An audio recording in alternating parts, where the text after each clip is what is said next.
And, like, I'm guilty of that. Essentially, I had to, like, retrain myself and, like, how to retrain my behavior. You know, you're constantly changing. You never get to a point in life where you know who you are. Like, people probably think I'm such a bitch because I get so shy and, like, nervous. Because I was like, I really want this girl to like me. Aw, Alex, don't cry.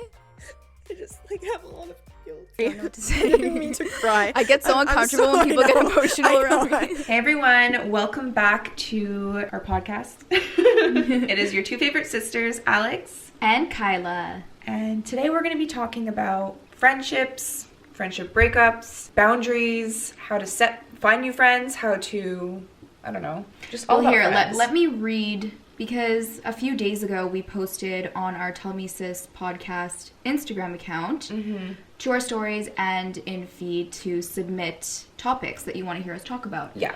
And there were two that kind of tie into one another. Yeah. And I really like these. So one of them is friendships throughout the years, friend breakups, and making new ones, and attracting the right people in your life. Mm-hmm. And then another one is what you learned from your 20s so far, for those who are barely coming into theirs. Yeah, I like those two. They do tie in. So I guess we'll start with friendships.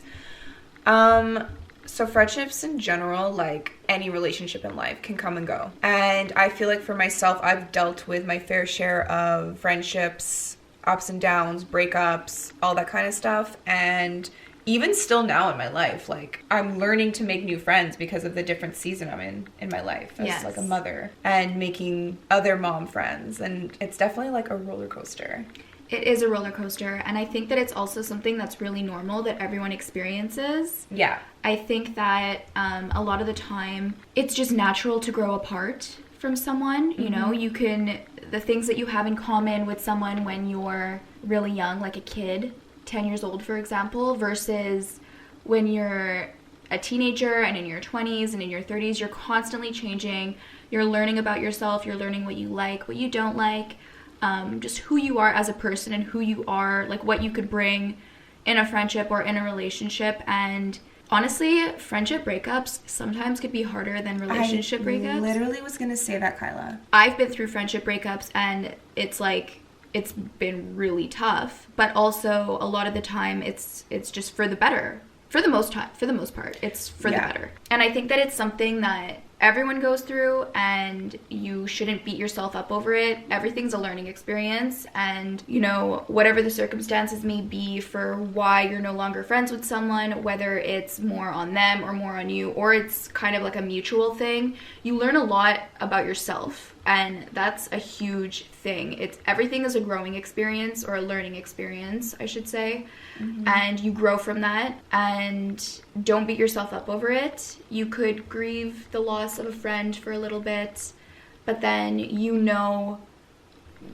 making new friends in the future, what your boundaries are and what you bring to the table. And I feel like a lot of the time people have this misunderstanding of when you get to a certain age, you're gonna know who you are and you're gonna have everything figured out. But I don't think that ever happens. Like, I had a conversation with Dad about it, and he's like, Kyla, I'm in my 60s, and, you know, you're constantly changing. You never get to a point in life where you know who you are.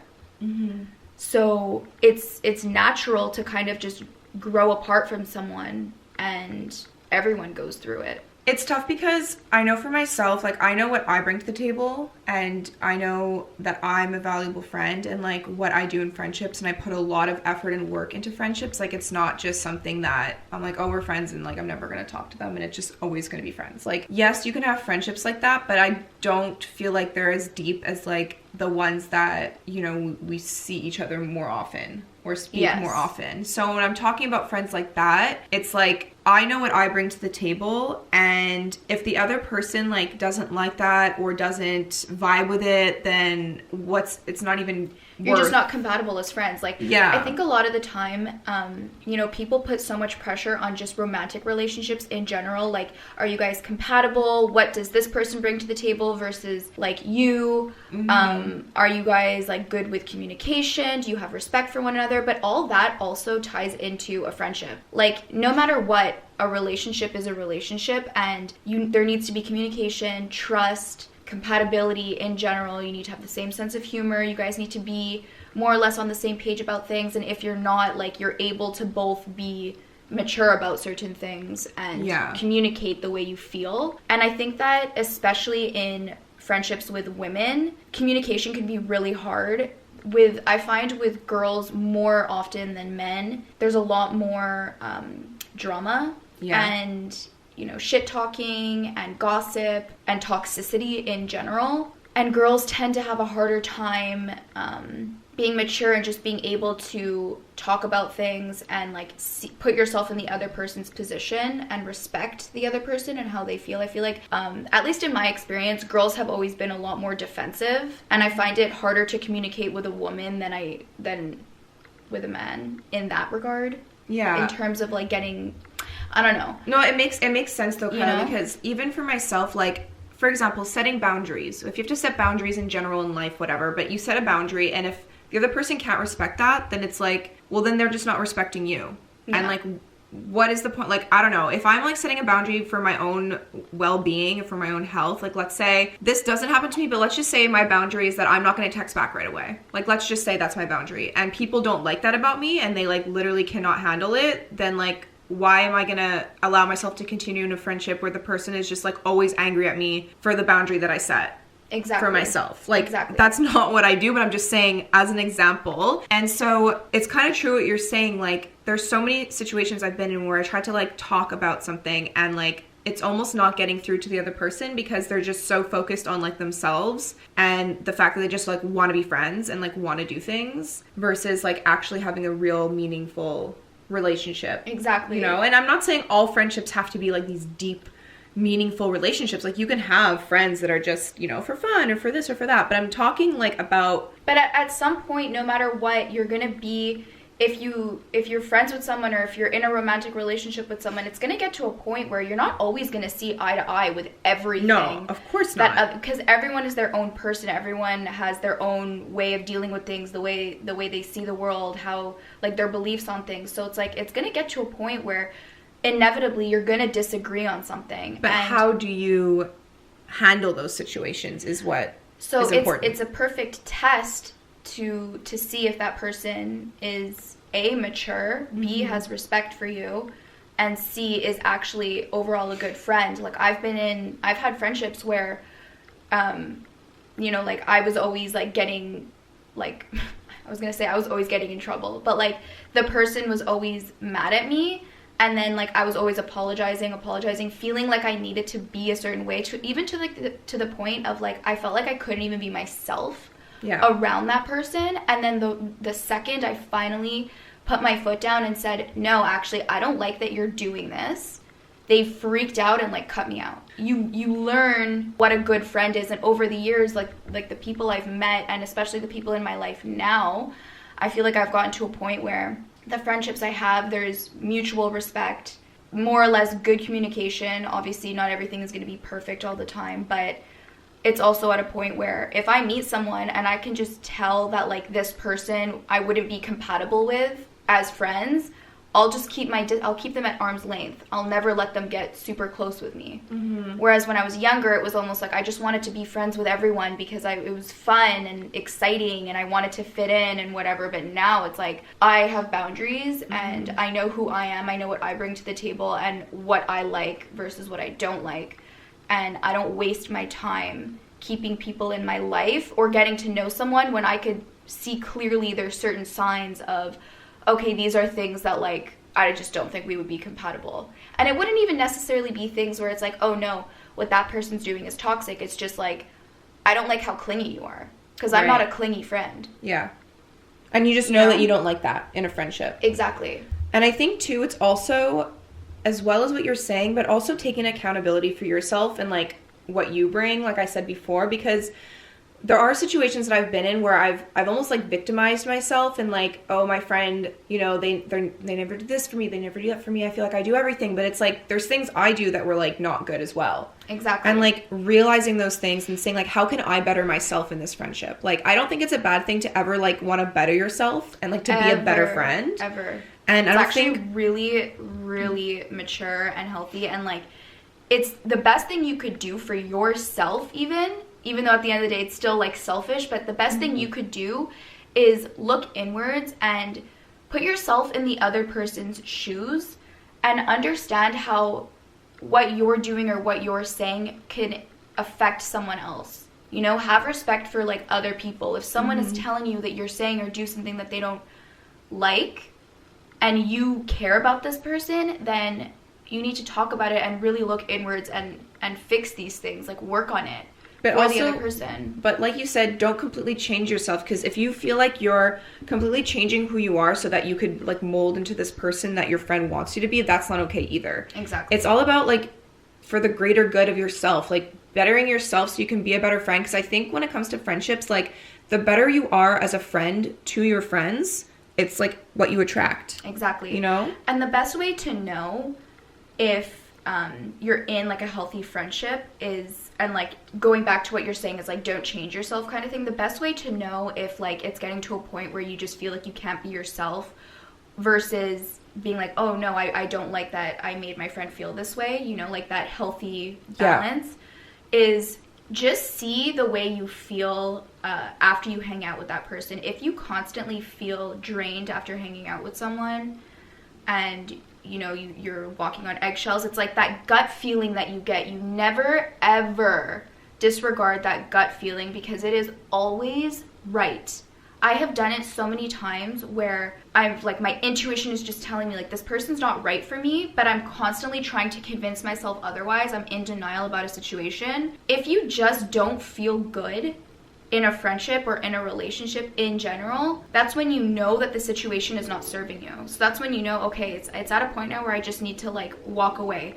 Versus you have a friend who you really care about and you have so many like good times with, you laugh with them, like everything is just good, and then like every once in a while they'll open up to you about like, oh, I didn't like when you said this or said that, but you still feel like you love this person and you feel energized after hanging out with them. That's when you know it's like, okay, this person is worth, you know, looking inward for and what's it called, like communicating with. I don't know, I'm like kind of going off on a tangent, but it's easy to kind of like make excuses for people and like give them the benefit of the doubt, but I've definitely kept friends in my life for way too long where I've like always felt anxious and like drained after hanging out with them and like just not good. You know, fast forward to now, the friends I have in my life, if one of my friends now were to like open up to me and tell me that I'm doing something or I said something that was upsetting to them, I would 1000% be like, I'm so sorry, let's talk about it and I'm gonna work on it. So I used to be that friend that probably a lot of people felt like they were walking on eggshells around. As coming from someone like that, like unintentionally, it's not like I was being like a bitch or whatever. It's just like I had my own issues. Like I was suffering with BPD, and not that that's an excuse, but if anyone who has BPD, it's just really hard to maintain friendships when you have BPD because of your emotion. Like you basically have a personality disorder. And so your emotions are so extreme, and so the smallest things can set you off. And I wasn't fully aware of like the fact that I had this or that I was dealing with it. And I was constantly like in therapy, but not fully dealing with it. And so I've definitely been that friend that like people would either be scared to be around or feel anxious around, or then like if they would talk to me, I'd get like extremely defensive and like it would turn into an argument, and like people like didn't know how to kind of like talk to me about certain things. And I think that was like really hard for me to accept and realize about myself, because I was like, no, it can't be me. Like these people are toxic because XYZ. It's like taking full accountability for yourself. And that's why I think it's really important to know what you bring to a friendship. And that's why who I am now and like how far I've come and like how much better I am as a friend, and like I'm more aware of other people and their feelings. I feel like my friendships now are like on a much deeper level because I feel like I can be 100% myself but still be there for them. Yeah. And I used to, as a young child, like, I would call myself, like, a chameleon. Like, I would morph into, like, the person I was hanging out with to fit in. Yeah. Because I was never confident with myself. Yeah. So I never felt like I could be myself. And then it became exhausting trying to, like, be this person, or like if I wanted to be part of like the popular crowd. Yeah. And I would try so hard to be like these popular girls, and I would like, it's back before social media, but I would like search like what they're wearing at school and like try to copy it or try to even mimic the way they talked or like their sayings that they said, because I like did not have a sense of identity for myself and any confidence whatsoever. And that was really hard, because then I had friends, let's say, that were like my genuine friends that I grew up with, that knew me for me and who I was, and they didn't like that I was doing that. Yeah. And if they tried to tell me, I would deny it and get defensive and be like, I don't do that. Yeah. You know, I wasn't even fully aware. Yeah. It's really hard, A, to have a mental illness and have friendships, but B, to be a person who has a friend that's suffering with mental illness, and like, it's not up to you to like be responsible for them. Yeah, exactly. And it's hard because a lot of people struggle and a lot of people have issues, and it's just like, at the end of the day, you need to put yourself first, but also be aware of your friend and be open to communicating, like you said. But be open to communicating, but also like something I do have to say is, because obviously I'm your sister, so like I grew up like with you, like we were like bonded together, so like I experienced you know, like how difficult it was to have a relationship with you before you even knew that you had BPD and before you were even aware of like what mental illness is. Yeah. And like the work that you've done over the years, it was like, when I was younger, like around like before you got married pretty much, I remember genuinely thinking to myself, one day I'm going to have no relationship with my sister. Like I'm going to have to cut her out because it's so toxic. I like couldn't do it for myself anymore, even though like it broke my heart, because it's like, not only am I affecting you, I'm affecting mom and dad, it's affecting the family, but like just for me, I was like, I can't do it. But then you started getting help because you genuinely wanted to get better. And now like you're the person that I think of to go to for like absolutely everything. I'm going through a hard time right now, and like you're the, like we'll be like every Sunday night we have family dinners. And I was talking about this to mom and dad recently.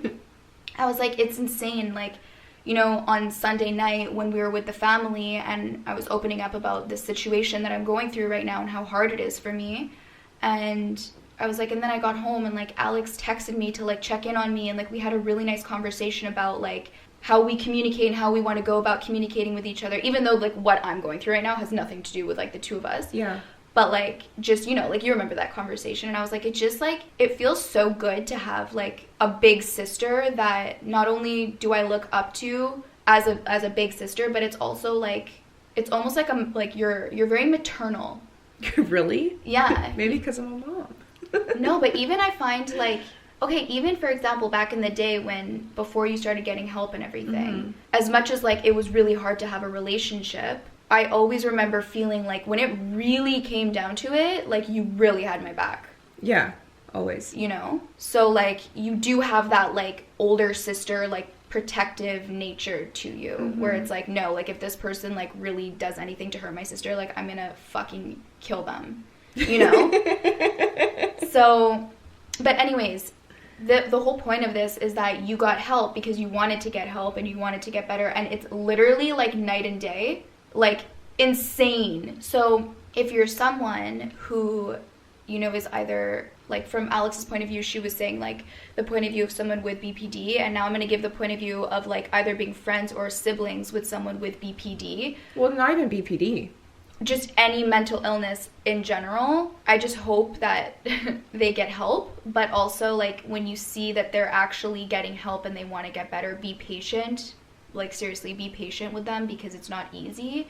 And if they are getting the help that they need and that they want, that's already on its own, like, a huge step. But I also feel for you. Like, I know how hard it could be to be friends with someone with a mental illness. Like, for example, we were watching My Mind and Me, the Selena Gomez documentary. Yeah. And you were saying you were getting really defensive over, like, Selena when it came to, like, the backlash that her friend is getting. You're like, her friend is so rude. Her friend is so rude. What the hell? Well, in the clips they're showing. Yeah, exactly. Which I agree. There were some clips where she was rude. But like, you don't know what goes on. Yeah. I was like, but the bigger picture of things is, like, imagine being best friends with someone who struggles with bipolar disorder, has had psychosis, is one of the most famous people in the world. Like, it must be so difficult to be best friends with someone like that. And, you know, like, you don't know what actually goes on. Like, that documentary, even though it's like a 2-hour documentary, They it, like, pick and bothers me. choose. Yeah, like, they choose the narrative, and, like, it almost bothers me. I feel bad for her friend Raquel, because I'm like, we don't actually know everything that goes on. We haven't been there for everything. In every situation of any influencer, celebrity, anyone online, you don't know the full story because you don't live their lives. I mean, even in real life, you hear gossip about somebody, you don't know 100. Unless you're there living it, you will never know. And as much as people can be honest and open up, like even with this whole Taylor Swift Ticketmaster thing, like you actually don't know the full story because you are not in that situation. You're just witnessing what people are saying online. Oh, so-and-so said this. But even if she said that, she's just picking what to say in that moment. Like, you will never 100% know. That's why I think, like, when it comes to mental health, like, this could be a whole separate episode on its own. But it's really difficult because people, if they're not aware that they're struggling with something, and, like, you're not aware, you're just like, oh, they're a toxic friend.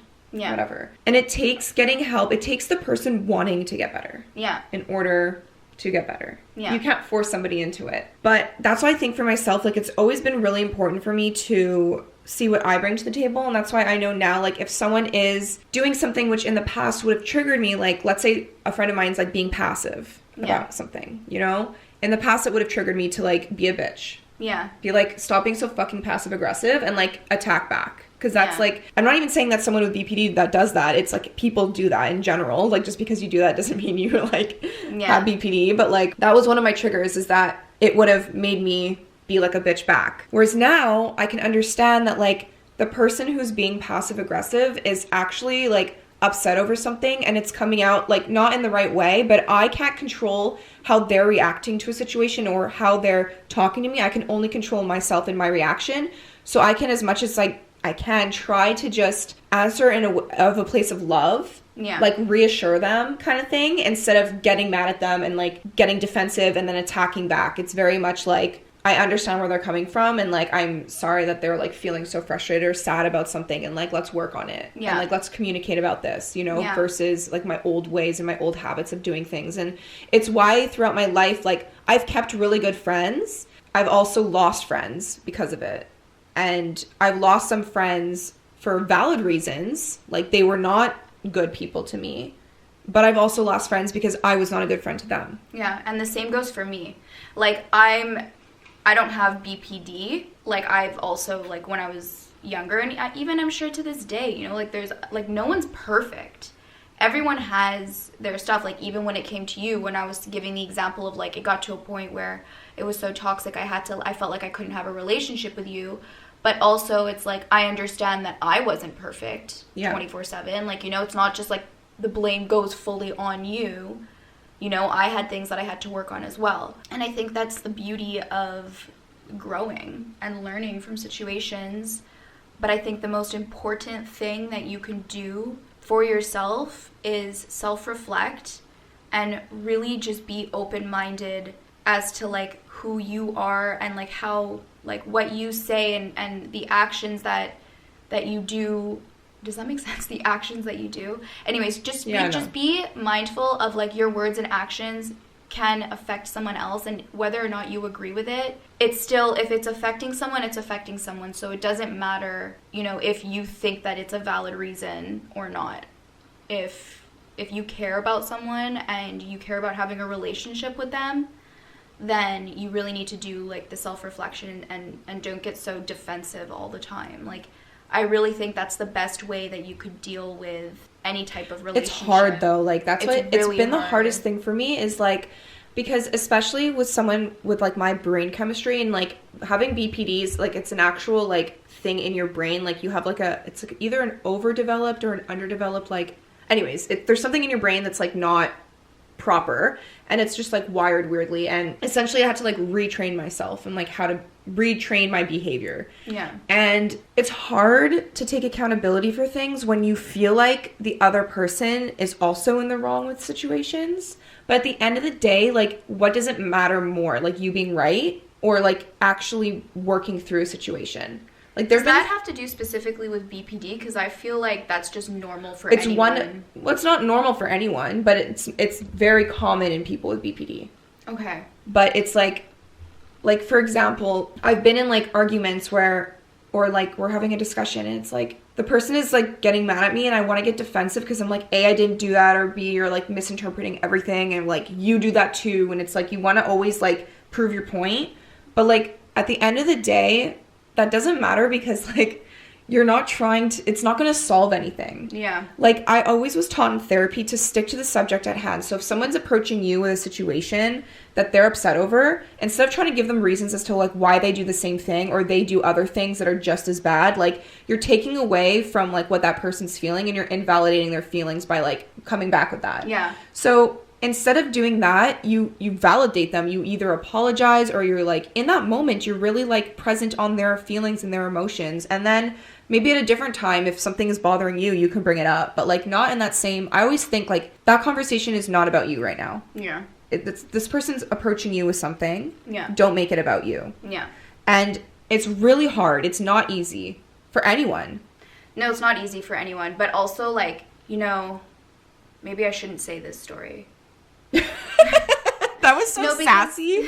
Maybe I shouldn't say this story. No, I'm just thinking, like, no, I'm not going to say this story, but, like, just you saying that, like, triggered something in my mind where it was, like, I approached someone. Like, I'm not a confrontational person, guys. I am not confrontational. I have PTSD from my childhood because anytime I brought up how I was feeling about things, like, it was fucking thrown back in my face. And so, but I'm just not, like, it's something I need to work on. Like, I'm trying to be more, not confrontational, but, like, what's it called? Open And, like, approachable?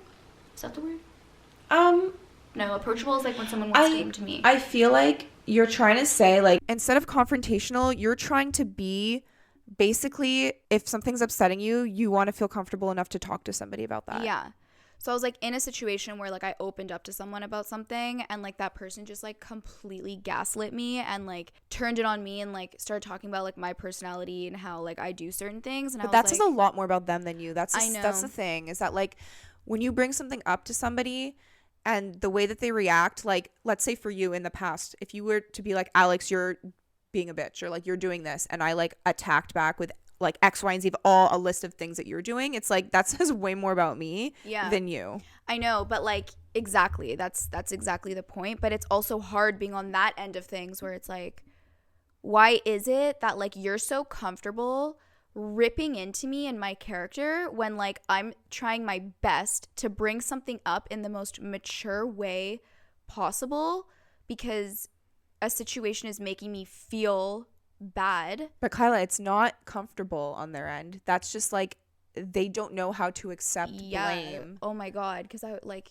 they have to attack back. Yeah, and they like really like ever since then it's like I have my guard up with this person. It's so hard. Yeah, because I'm like, okay, that's like, that to me is like showing me a sign of like you don't respect the way I feel and you're gonna be manipulative. I think you need to do a little self-work here because I don't appreciate that. But I just find that like, you know, I'm the type of person where I'm constantly trying to be the bigger person and keep my mouth shut.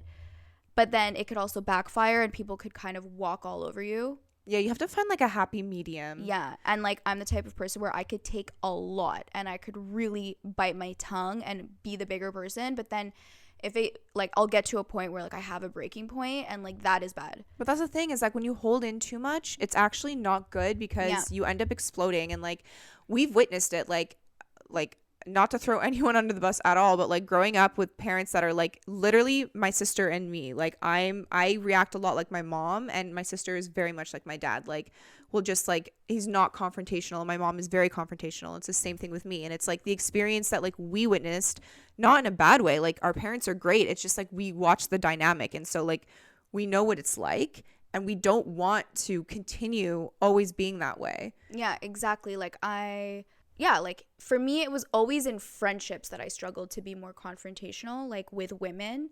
Whereas it's interesting because then in relationships, like romantic relationships, I was never worried to be confrontational because it was always easier for me to approach a man because that's how, like my upbringing, it was always easy to talk to dad. Yeah. He was never defensive. He would never like I always left a conversation with dad feeling good. Whereas like I love you, Mom. I love you, mom. But like it wasn't always the case with mom. Well, because so, me like, and mom are very similar. We would very much get exactly. defensive. And so that's something that I learned in therapy as well. It was like the two like most important women in your life like gave you PTSD. Shit. So it was like, and because I have more of a character like dad, where I'm a people pleaser, I'm not confrontational, I like to keep the peace, like I would just take, but then like I constantly felt neglected, and then it gave me like self-worth issues. I'm like, oh, Alex, don't cry. I just like have a lot of guilt. Oh my god, I'm gonna hug you.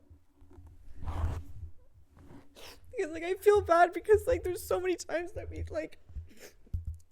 we talk about things and you're like, oh, because of my like upbringing, like I suffer so much now because of this, and I'm like, I feel so bad because like I didn't, it's not like intentional, like I wasn't trying to do that. And I know even like with mom, like she's not trying to do anything bad, like she's trying to be like the best mom ever, and she is the best mom ever. And like I just know that like dealing with a lot of shame and guilt is also really hard, and I'm very proud of like who I am now and like what I do, but like there's still that part of me that's like, I feel so bad that like you have to deal with that now because like of like the issues that I had, and like you were not like intentionally ignored but kind of ignored because like my feelings were so much like more explosive or like greater, like but when you were struggling, like they didn't even know.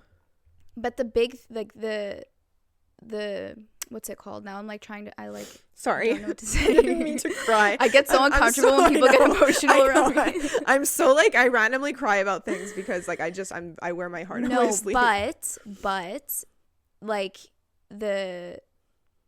I wish that you can like be in my brain to like fully understand what I'm trying to say, because it's like sometimes, you know, when you feel a certain way but you don't know how to express it, it's like the fact that you've done all of that self-work and like just seeing you cry right now because you feel so guilty just like shows me how like it means more than anything in the world to see that like, oh my gosh, okay, like all these times that I felt, you know, neglected or not, like unheard. Like my feelings didn't matter, unheard or whatever, it's like it's validating. Like I wasn't crazy for feeling all those things. Never. And like you've done so much work, so it's so much better. Like now it's like easy to have a relationship with you, you know? I'll go to you more than I go to like mom and dad for things, or like sometimes even my friends for things. Like I go to you for everything, and like you literally know everything that's happening in my life. So it's like that means more to me than like everything that happened in the past, because at the end of the day now I'm an adult. Yeah. And it's like I can't blame everything on my childhood. Yeah. You know? Like at a certain point, it's like you grow up, you have to be an adult, put your big girl boots on and like break the cycle of whatever it is that you don't want to be a part of. You know, like, and don't have the victim mentality of like, you should feel sorry for me because of everything I've been through. Like, I'm not trying to be insensitive by saying that to people who have been through a lot. Yeah. But yeah, I feel like this turned way more into a mental health episode. Honestly, it feels really good. I know. We were talking about what this episode should be about, and my sister, because of like everything I've been going through recently, my sister's like, I brought it up to my sister. I was like, oh, maybe we could talk about the My Mind and Me documentary and like talk about mental health and stuff. And then just before my sister got here, she's like, oh, would you rather talk about something more like a little bit more lighthearted? Like, so I was like, oh yeah, like we asked people to submit topics, let's talk about this, and then here we are talking about mental health. I know, it's almost like it was meant to be. Like this episode needed to be about mental health. And it's crazy to think like if this was like 6 years ago and I was like, Kyle, let's start a podcast, you would have been like, no. Yeah, it would have been like, terrified. Absolutely not. Like, I'm all the way in China now. Like, I'm running for the freaking hills. And it's cool that, like, we've come so far and grown. Like, okay, here's the thing is that we've always been close. Like, we've never gone through phases where, like, we didn't talk for, like, years. Yeah. You know, like, we grew up together. We lived together up until I moved out when I was 26. So I was, like, we lived together until I was 26. And then we had definitely our ups and downs with living with each other and then also in adult life. Yeah. And it honestly took me realizing the toxic things that I was bringing to relationships. And, like, I always felt like I had a bit of, like like validation to how I was feeling because like I had a partner that was validating me, or like people just like in my life validating my experiences. So I always kind of felt like I could get away with it. And then I like in the middle of the night I would like have anxiety or would think about things, and I would be like, no, but that's not okay. Yeah. That I did that. And then maybe that's why you had such bad anxiety. Because remember we were talking about this recently, and I was like, those years where you couldn't even leave the house, and I was like, do you know why you had such bad anxiety? And you're like, honestly, no. Maybe it was like, subconsciously it was like your moral compass was like that what you're doing is wrong, and you're feeling guilt, and but you weren't consciously aware of that. It was also during a time where I was like feeling really sorry for myself, and also like I said, like the chameleon, where I was like always trying to be somebody that I wasn't. Like I was never authentically me at that time in my life. Like I was never 100% me. The most I've ever been like me is when I started social media, because then I was like, everyone's gonna judge me and I don't give a shit, so I'm gonna be 100% myself.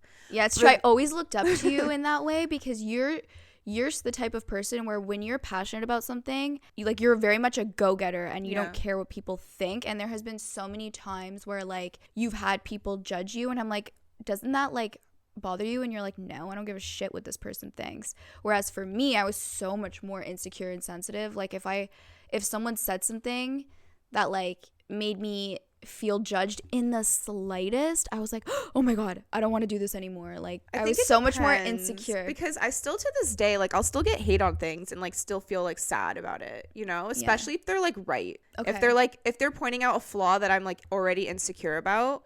But that's normal. You still go out and post and you still love it, and genuinely you don't give a shit. No, I don't. Like literally, you guys, the amount of people that made fun of me when I started this, like the amount of people in my real life, like I would hear stories of even people in like my close circle, I would hear stories of them like talking shit about me, and I was like, I don't care, because I'm so low right now. Like I was literally at like my worst point. I like couldn't leave the house. I was anxious, having panic attacks all the time, like literally so bad. I was like, nothing is worse than this. So I was like, I don't give a shit. People talking about me, cool. What do you have to lose? People are gonna talk about me anyways. I don't care. You know, I was like, I want to do something that makes me happy. So that's when I really started becoming like 100% myself. The issue was I was still dealing with like a behavior issue, like a literal BPD, and I just wasn't aware of it. I think, like I said before, the biggest thing was like taking accountability, but like not just taking it, like actually genuinely in my soul and in my mind realizing things that I was doing that were just not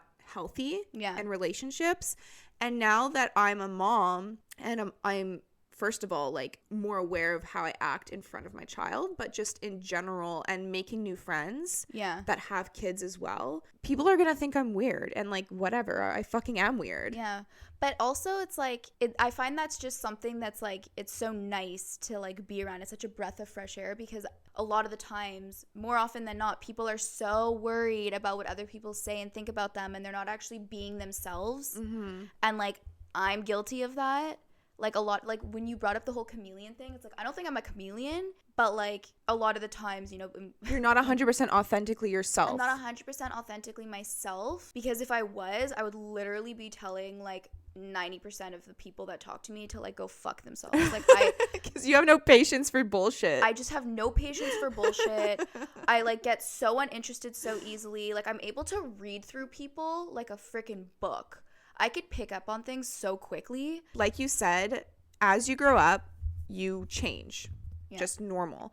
And then also the people you want to surround yourself with, they themselves change. And then you might actually like get closer. You might actually veer apart. And sometimes you'll make new friends in different seasons of your life. Like right now, my closest friends like currently are the people that live on my street, because we see them almost daily because our kids always play together. Honestly, like one of my closest friends is like a coworker. I see her every day. Because that's just like what ends up happening. Doesn't mean that you're like not going to be friends with your other friends. It's just like you're in different places in your life, and like obviously you still make the effort to see your other friends and do things. It's just different.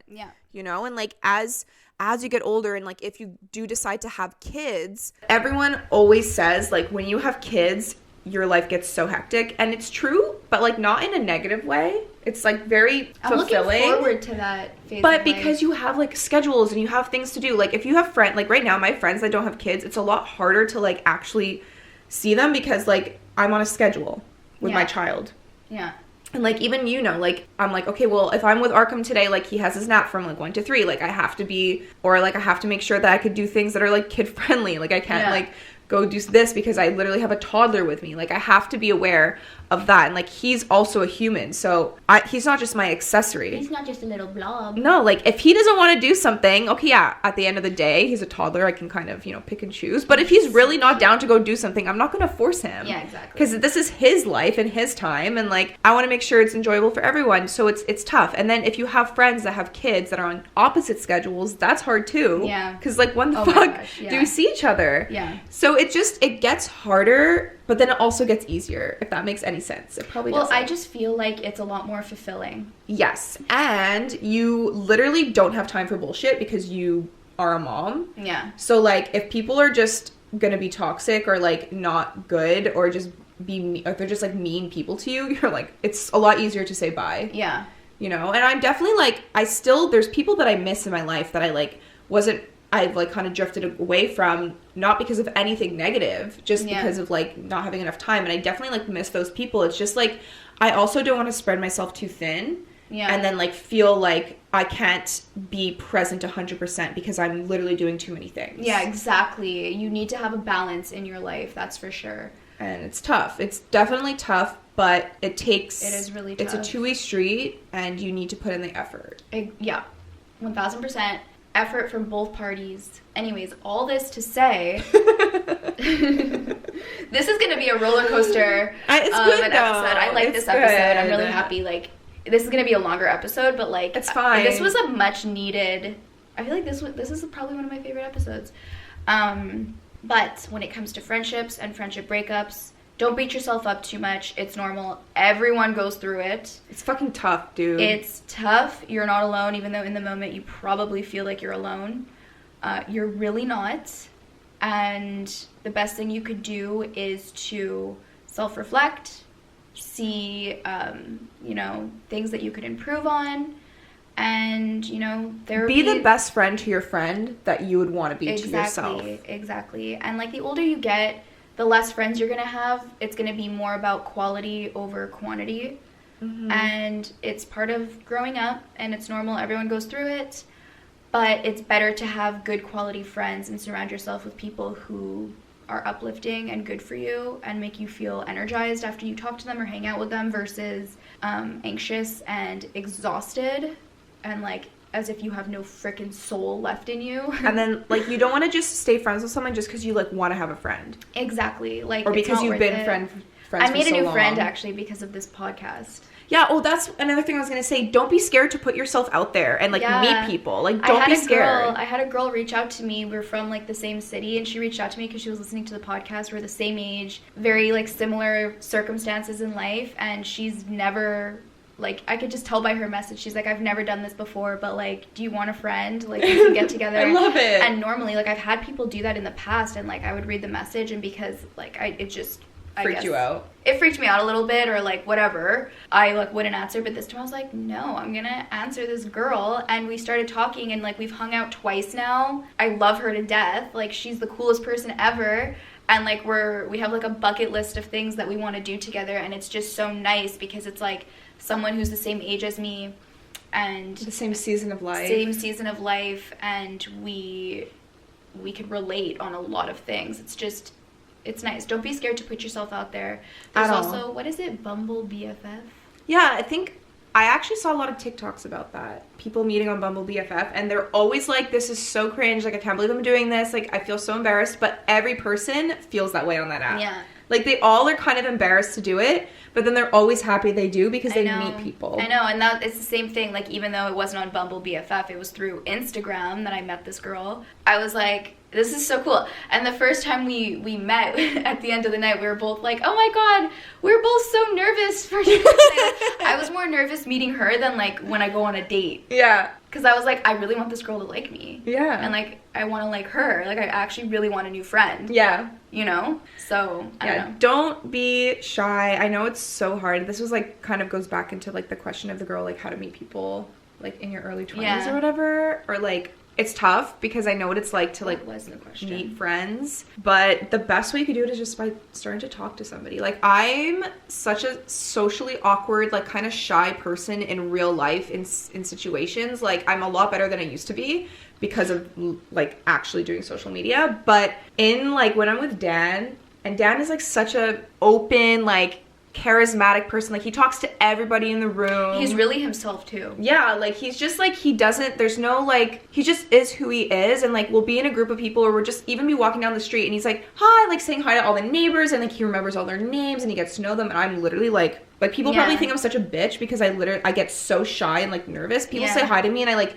don't think they're talking to me. Oh my god. So like I've been trying to like get better at that, to like actually like say hi to people, or like not try to like hide in my garage when someone's walking by the house. Oh my god, I've literally left my condo before and I heard my neighbor, like she was about to leave at the same time, and I turned around and came back in. Like I'm trying my best to like not do that because I want to be more friendly. Yeah. It's just tough because I'm like so awkward.